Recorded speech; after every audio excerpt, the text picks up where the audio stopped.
Hey guys, Jeff with Westcott Designs. We just finished up this Tacoma. I want to go over a couple things with you on it. It has a Bilstein 6112s in the front and 5160s in the rear.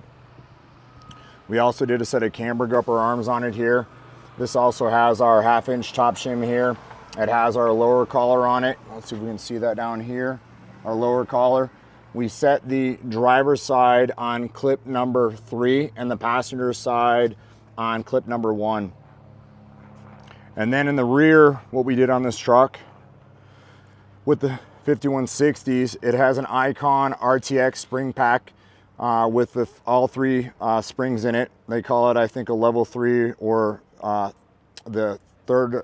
So it has all the packs that you can put in it. So you can see the 5160s here with the reservoirs mounted. They work really well with the 6112s in the front. Has a set of our Westcott Designs rock slider and our 0 degree TIG welded. Actually, these are MIG welded ones with top plates, DOM. But one of the things I'm going to point out to you on this truck that I was looking it over and I noticed is the camper with the Yakima rack on it. I wouldn't suggest this to somebody, but I'm pointing this out just for future. This has the bed rack. The cab and the bed are separate. They have then mounted one of the Yakima mounts up here on the roof, and the cab and the bed flex differently. They both don't flex at the same rate. So when you articulate this thing, it's going to cause one to twist different than the other. So I'm not sure if this is what it has caused so far, but as of now, if it hasn't been used too hard and it gets used very hard, it's going to cause more future damage. I'm just walking around it as we stand here, and I'm actually noticing now that this is out here in the back.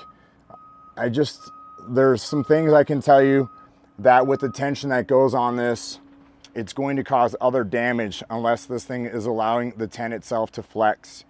And it may be designed for that, I don't know. But I'm pointing out to you guys about this because if it's a very rigid tent, the bottom base of it's very rigid.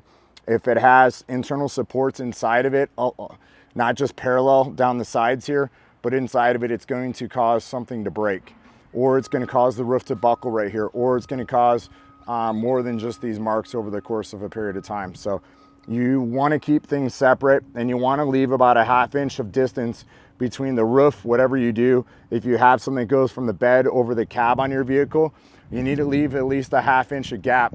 So when that thing does articulate and does flex, when the cab's going one way and the bed's going the other way, you're not going to have roof contact with whatever the camper or the overhang is over the top of it. So wanted to share that with you guys.